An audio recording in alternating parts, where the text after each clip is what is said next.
RoopasKitchen. അപ്പോൾ ഇന്ന് ഞാൻ വന്നിരിക്കുന്നത് നല്ലൊരു അടിപൊളി മീൻകറിയുടെ റെസിപ്പി ആയിട്ടാണ്.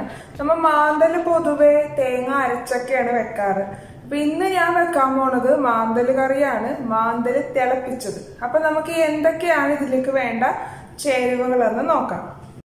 മാന്തൽ തിളപ്പിക്കണതിലേക്കുള്ള ചേരുവകൾ എന്തൊക്കെയാണെന്ന് നോക്കാം. നല്ല വലിയ മാന്തലായതുകൊണ്ട് ഞാൻ 3 കഷ്ണമായിട്ടാണ് മീൻ കട്ട് ചെയ്ത് വെച്ചേക്കുന്നത്. ഇതിൽ നല്ല മുട്ടയുള്ള മാന്തലാണ് കിട്ടിയേക്കുന്നത്. ഇനി ഇതിലേക്ക് മറ്റു ചേരുവകൾ എന്തൊക്കെയാണെന്ന് നോക്കാം. 1.5 ടേബിൾ സ്പൂൺ മുളക് പൊടിയും 1/4 ടീസ്പൂൺ മഞ്ഞൾപ്പൊടിയും എടുത്തിട്ടുണ്ട്. ഇനി ഇതിലേക്ക് വേണ്ടത് ചെറിയ ഉള്ളിയാണ്. അതിൻ്റെ തൊലി കളഞ്ഞ് ഞാൻ വെച്ചിട്ടുണ്ട്. നമുക്ക് ഈ ഇരിക്കുന്ന എല്ലാം നമ്മൾ ചതച്ചാണ് തിളപ്പിച്ച കറിയിലേക്ക് ചേർക്കേണ്ടത്. അതുകൊണ്ടാണ് ഞാൻ കട്ട് ചെയ്യാതെ ഇത് മുഴുവനോടെ വെച്ചേക്കണത്. ഒരു 20ഓളം ചെറിയ ഉള്ളി എടുത്തിട്ടുണ്ട്, 2 വലിയ പച്ചമുളക്, കറിവേപ്പില ആവശ്യത്തിന്, പിന്നെ 1 കഷ്ണം ഇഞ്ചി ഇതുപോലെ എടുത്തിട്ടുണ്ട്. അപ്പം ഇനി നമുക്ക് ഇതെല്ലാം ഒന്ന് ചതച്ചെടുക്കാം. ഉള്ളി, പച്ചമുളക്, ഇഞ്ചി എല്ലാം ഇതുപോലെ ചതച്ച് വെച്ചിട്ടുണ്ട്. ഇനി പുളിക്ക് ആവശ്യത്തിന് നമ്മൾ ഇതിലേക്ക് വിനീഗറാണ് ചേർക്കുന്നത്. ഈ കറിയിലേക്ക് ഇനി ഉപ്പും വെളിച്ചെണ്ണയാണ് ആവശ്യം. അപ്പം ഇനി നമുക്ക് കറി ഉണ്ടാക്കാൻ തുടങ്ങാം. അപ്പം ഞാൻ ആവശ്യത്തിന് വെളിച്ചെണ്ണ ഒഴിച്ചു കൊടുത്തിട്ടുണ്ട്. ഇനി ഇതിലേക്ക് ചതച്ച് വെച്ച എല്ലാം ചേർത്ത് കൊടുക്കാം.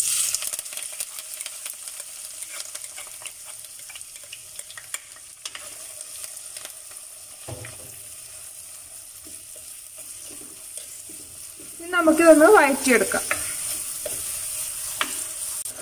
ഇപ്പം നമ്മുടെ ആ ഉള്ളിയുടെയും ഇഞ്ചിയുടെയൊക്കെ ആ ഒരു പച്ചക്കുത്തിൻ്റെ ആ ഒരു മണമൊക്കെ മാറി ഇപ്പം നല്ലൊരു സ്മെല്ല് വരാൻ തുടങ്ങിയിട്ടുണ്ട്. ഈ സമയത്ത് തീ കുറച്ച് നമുക്ക് മുളക് പൊടിയും മഞ്ഞൾപ്പൊടിയും ചേർത്ത് വഴറ്റാം. ഇനി ഇതിൻ്റെ ആ ഒരു പച്ചക്കുത്തൊക്കെ മാറുന്ന വരെ നമുക്ക് വഴറ്റിയെടുക്കാം. മുളക് പൊടി ചേർക്കുമ്പോൾ എപ്പോഴും ശ്രദ്ധിക്കുക, തീ കുറച്ച് വെക്കണം, അല്ലെങ്കിൽ പെട്ടെന്ന് കരിഞ്ഞു പോകും. ഇപ്പം അതിൻ്റെ ആ പച്ചക്കുത്തിൻ്റെ സ്മെല്ലൊക്കെ അങ്ങോട്ട് പോയിട്ടുണ്ട് നമ്മുടെ മുളക് പൊടിയുടെയൊക്കെ. ഇനി നമുക്ക് ഇതിലേക്ക് ആവശ്യത്തിന് വെള്ളം ചേർത്ത് കൊടുക്കാം. ഞാൻ ഈ ചേർക്കുന്നത് ചൂടുവെള്ളമാണ് ചേർക്കുന്നത്. എപ്പോഴും കറികളിലേക്ക് നമ്മൾ ചൂടുവെള്ളം ചേർക്കാൻ ശ്രദ്ധിക്കുക. അപ്പം ഞാൻ ചാറിന് വേണ്ടി ഇത്രയും വെള്ളം ഞാൻ ചേർത്തു. ഇനി നമുക്ക് തീ കൂട്ടി വെക്കാം. ഇനി നല്ലപോലെ ഒന്ന് യോജിപ്പിച്ചതിന് ശേഷം നമ്മുടെ ഈ ചാറ് നല്ലോണം വെട്ടിത്തിളക്കണം. ഇപ്പം ചാറ് നല്ലപോലെ വെട്ടിത്തിളക്കാൻ തുടങ്ങിയിട്ടുണ്ട്. ഈ സമയത്ത് നമുക്ക് ആവശ്യത്തിന് ഉപ്പ് ചേർത്ത് കൊടുക്കാം.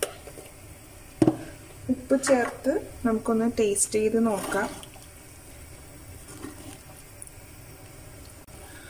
ഇപ്പം ആവശ്യത്തിന് ഉപ്പുണ്ട് എങ്കിലും നമ്മൾ മീനും ഇനി നമുക്ക് പുളിക്ക് ആവശ്യത്തിന് വിനീഗറൊക്കെ ചേർത്ത് കഴിയുമ്പോൾ ഉപ്പ് ലേശം കുറയാൻ ചാൻസ് ഉണ്ട്. അപ്പോൾ ഉപ്പൊക്കെ ചേർക്കുമ്പോൾ നിങ്ങളുടേതായ രീതിയിൽ കണക്കനുസരിച്ച് ചേർക്കുക. അപ്പം നമ്മുടെ മീനിടേണ്ട ടൈമായി. ഇനിയിപ്പോൾ നമുക്ക് മീൻ ചേർത്ത് കൊടുക്കാം.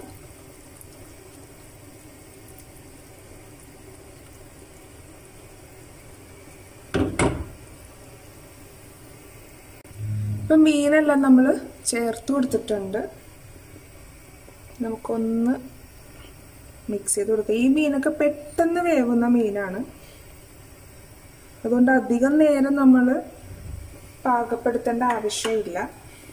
ഇനി നമുക്കൊന്ന് അടച്ച് വെച്ചൊന്ന് മീനൊന്ന് വേവട്ടെ. അപ്പം നമ്മുടെ മീൻകറി ഒന്ന് വെന്തോന്ന് നോക്കാം. നമ്മുടെ മീൻകറി ഇവിടെ കാണാൻ പറ്റുന്നുണ്ട്. മീനിൻ്റെ കളറൊക്കെ ഒന്ന് മാറിയിട്ടുണ്ട്. നമ്മൾ അധികം നേരം ഈ മീനൊന്നും ഇടേണ്ട, അല്ലെങ്കിൽ ഒരുപാട് വെന്തങ്ങ് പോയാൽ ഒടിഞ്ഞു പോകും. പെട്ടെന്ന് വേവണ മീനാണ് ഇതൊക്കെ. ഇപ്പം നമുക്കിനി ലാസ്റ്റ് ചേർക്കാനുള്ളത് വിനീഗറാണ്. നമുക്ക് ചേർത്ത് കൊടുക്കാം.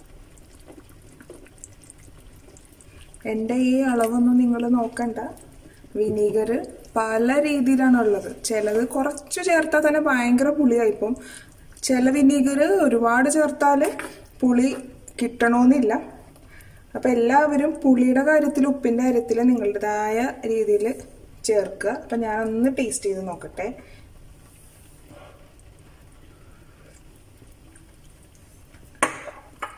വിനീഗർ ചേർത്തപ്പോൾ ഉപ്പിന് കുറച്ച് കുറവുണ്ട്. അപ്പം നമുക്ക് ഉപ്പ് ശകലവും കൂടി ചേർത്ത് കൊടുക്കാം. ഇനി ഒന്ന് മീൻ ഉടയാതെ പതുക്കെ ഒന്ന് മിക്സ് ചെയ്തെടുക്കാം. നമ്മുടെ മീൻ ഇപ്പം ആവശ്യത്തിന് അതായത് വെന്തിട്ടുണ്ട്. ഇനിയിപ്പോൾ ചട്ടിയിൽ മീൻ ഈ കറിയൊക്കെ വെക്കുമ്പോൾ ഇനി നമ്മൾ തീ ഓഫ് ചെയ്ത് അടച്ച് വെച്ചാൽ ആ ചട്ടിയുടെ ചൂടിൽ ബാക്കി അങ്ങ് ആയിക്കോളും. ഒന്നാമത് ഇത് പെട്ടെന്ന് വേവണ മീനായതുകൊണ്ട് ഒരുപാട് സമയമൊന്നും എടുക്കൂല.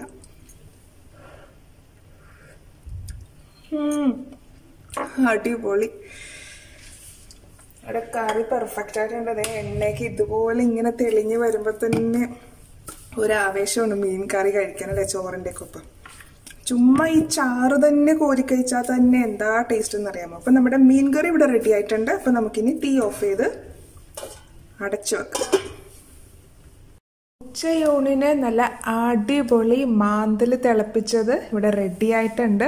അപ്പം നിങ്ങളെല്ലാവരും തീർച്ചയായും ഈ റെസിപ്പി ട്രൈ ചെയ്ത് നോക്കുക.